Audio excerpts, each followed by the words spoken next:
Tentunya di sini adalah untuk kebutuhan formasi yang dibuka ini adalah berbeda-beda dan seluruhnya ini nanti akan pada Dinas Pendidikan. Akan didahulukan untuk yang P1 THK 2, nanti akan dilanjutkan ke guru sekolah negeri, kemudian dilanjutkan ke lulusan PPG, dan kemudian dilanjutkan ke P1 sekolah swasta.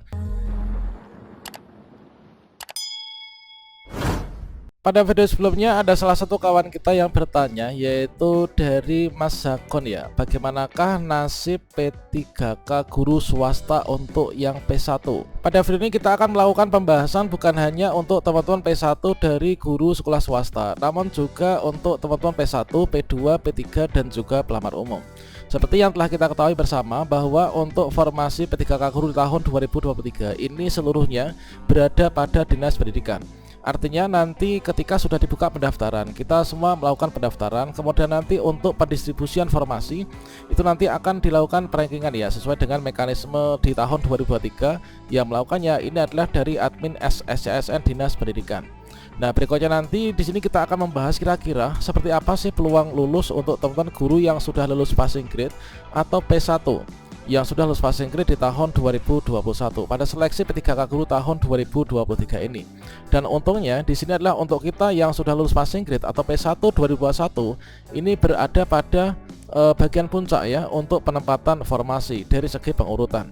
Yang mana untuk P1 itu adalah terdiri dari teman-teman THK 2, kemudian P1 dari guru honor sekolah negeri, kemudian ada P1 yang dari lulusan PPG dan juga dari P1 guru sekolah swasta.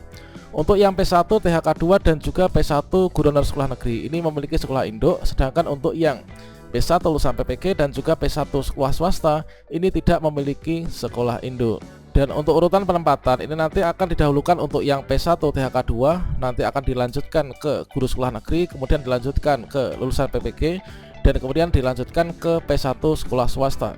Meskipun di sini kita P1 ini masuk dalam prioritas puncak penempatan P3K, namun di sini kita harus mengetahui bahwasanya segala sesuatunya ini nanti akan bisa berubah ya, terkait tentang formasi yang ada di daerah kita. Bagaimanakah informasinya? Silahkan simak video ini sampai selesai. Namun sebelum kita lanjutkan, perlu saya ingatkan, bagi teman-teman yang mungkin baru saja menemukan channel ini, silakan klik tombol subscribe-nya dan aktifkan notifikasi loncengnya, sehingga nanti jika ada update video terbaru, kalian tidak akan ketinggalan informasi. Sobat-sobatnya, di sini kita melihat seluruhnya untuk formasi P3K guru tahun 2023 ini adalah berada pada Dinas Pendidikan ya. Contohnya di sini kita ambil 3 contoh, yaitu formasi P3K guru yang ada di Kabupaten Konawe ini seluruhnya juga di Dinas Pendidikan. Untuk jumlah formasinya tentunya berbeda antara Konawe dengan jumlah formasi yang ada pada Kabupaten Kutai Kertanegara juga akan berbeda dengan yang ada di Kabupaten Pulau Morotai.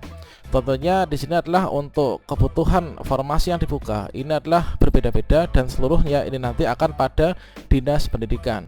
Beda dengan di tahun 2022, untuk formasi itu langsung berada di sekolah penempatan, artinya mengikuti guru yang sudah lulus passing grade ataupun juga yang menjadi pemenang.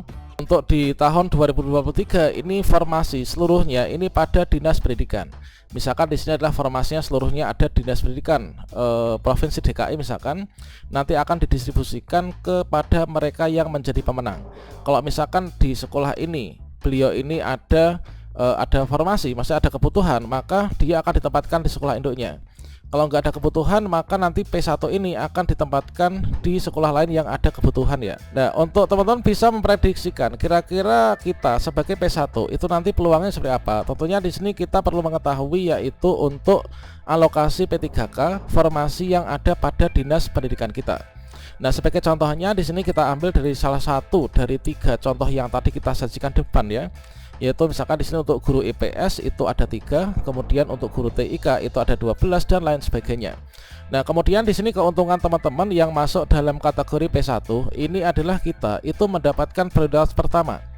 Nah, untuk PG yang sudah lulus di 2021 ini kita masuk ke urutan pertama untuk penempatan, dan kita tidak ikut seleksi kembali ya. Jadi kita tinggal login saja, kemudian nanti kita akan ditempatkan gitu ya teman. Nah, kemudian di sini nanti untuk P1 ini tentunya nanti akan ada P1 THK2, dan kalau misalkan di P1 THK2 di sini nanti teman-teman yang memiliki sekolah induk seperti ini, apakah kita nanti P1 ini akan ditempatkan di sekolah induk kita ataukah tidak? Maka kalau misalkan kita P1 THK2 ini kan berarti nanti kita itu menjadi prioritas puncak ya untuk penempatan di tahun ini. Nah, sehingga di sini kalau misalkan seperti ini, misalkan saya adalah P1 THK2 ya. Ini dari formasi saya misalkan adalah yang ada di sini. Misalkan untuk formasi guru agama Islam misalkan. Nah, otomatis saya P1 THK2 ini nanti saya akan ditempatkan di sekolah saya sendiri. Misalkan adalah untuk di sini adalah kita ambil saja guru kelas ya teman. Nah, guru kelas dikarenakan saya sudah membuat template-nya ini guru kelas. Nah, kalau misalkan saya sebagai guru kelas dan saya statusnya itu mengajar di kelas 4, artinya di sini kan masih honornya kan, inilah saya. Nah, karena di tempat saya ini masih ada kebutuhan kan, berarti nanti kalau misalkan saya diberikan formasi di sini dan saya THK2 ini, nanti nggak akan menjadi kelebihan guru di sini, sehingga saya nanti bisa ditempatkan di sini. Kecuali kalau misalkan di kelas 4 ini sudah diisi oleh P3K atau ASN PNS dan saya tetap nginduk di sini, berarti nanti saya akan ditempatkan, dicarikan formasi di formasi tersebut diberikan ke saya, namun saya dicarikan sekolah lain ya teman. Nah, kemudian untuk contoh berikutnya, misalkan di guru honor sekolah negeri. Nah, guru honor sekolah negeri ini kan dia juga memiliki sekolah induk ya. Nah, kalau misalkan di sekolah induknya itu ada formasi juga, ini nanti akan diberikan, ditempatkan di sini. Misalkan posisi saya P1 guru sekolah negeri adalah di sini, berarti saya ditempatkan di sini. Nah, bisa juga saya ditempatkan di sini karena ini kosong. Nah, ini adalah untuk guru honornya 1, namun kebutuhannya ada 2. Nah, ini kan masih ada 1 kebutuhan ya.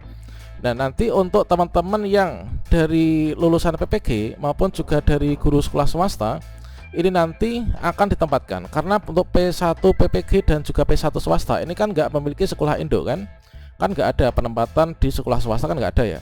Maka teman-teman yang P1 PPG dan P1 swasta ini nanti akan ditempatkan pada sekolah-sekolah yang terdapat kebutuhan namun tidak menggeser.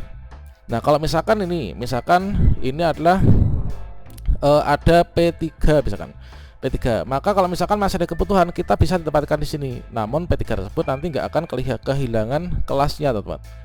Jadi untuk yang P1 swasta itu nanti akan ditempatkan pada sekolah negeri ya. Dan selanjutnya di sini teman-teman harus mengetahui juga, yaitu terkait tentang indikator nanti kita itu yang bisa menentukan apakah nanti kita bisa lulus atau ditempatkan P3K di tahun 2023 atau tidak. Tentunya di sini pertama-tama teman-teman itu harus mengetahui apakah di Pemda kita itu buka formasi atau tidak.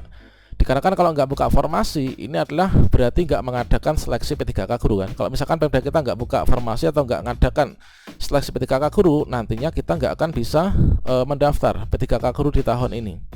Kemudian kita cek juga ya, berapa jumlah formasi per mapelnya. Misalkan seperti ini.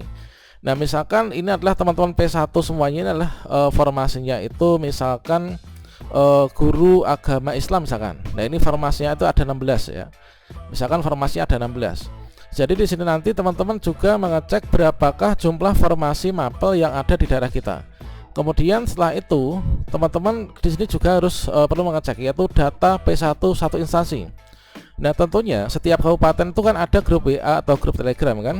Tentunya setiap pendataan ini akan ada dirilis, yaitu rekapitulasi data P1 sekabupaten itu jumlahnya masih berapa sih untuk tahun ini. Kemudian untuk P1 per mapelnya berapa. Kalau misalkan disinkronkan dengan data formasi yang ada di Pemda, ini adalah nanti lebih besar jumlah formasinya. Tentunya untuk P1 semua, entah itu P1 THK2, P1 guru sekolah negeri maupun juga PPG dan juga swasta, ini semuanya nanti akan bisa diangkat ya di tahun ini. Kemudian juga teman-teman harus memperhatikan untuk peringkat nilai per kategorinya. Nah, manakala di sini nanti untuk jumlah formasi ternyata lebih sedikit daripada formasi per mapel ya maksud kita. Maksudnya per mapel tuh formasi guru agama Katolik misalkan 6, ternyata guru yang lulus PG itu ada 10, berarti kan nanti di sini kurang kan, masih ada 2 yang nggak bisa ditempatkan lagi di tahun ini. Kemudian untuk formasi P1 guru kelas misalkan ini adalah formasi hanya buka 50, namun P1 jumlahnya 100, berarti kan nanti masih ada 50 yang tidak akan bisa ditempatkan. Nah, kita cek untuk ranking per kategori kita. Kalau misalkan kondisinya seperti itu, nah maka nanti akan di ranking. Nah, kemudian juga kita akan cek yaitu sekolah kita itu ada kebutuhan atau enggak. Nah, yang menentukan nanti kita ditempatkan di sekolah induk atau enggak itu adalah yang di poin nomor 5 ini, yaitu kalau misalkan sekolah kita ada kebutuhan dan enggak menjadikan kelebihan guru, maka kita bisa ditempatkan di sekolah kita untuk P1 HK2 dan juga P1 guru sekolah negeri. Kemudian terkait tentang poin yang keempat, ini adalah ranking per kategori. Dikarenakan di sini nanti akan juga di ranking yaitu dari prioritas penempatan yang terdiri dari THK2, guru sekolah negeri, lulusan PPG, dan juga guru honorer. Ini nanti akan di ranking dari nilai yang paling tinggi dulu ya. Nah, ini diambil dari nilai paling tinggi untuk ditempatkan terlebih dahulu. Yang pertama diurutkan dari per kategori, kemudian diurutkan per nilai. Jadi untuk penentu kita bisa ditempatkan atau enggak, peluangnya seperti apa, itu adalah indikatornya seperti ini.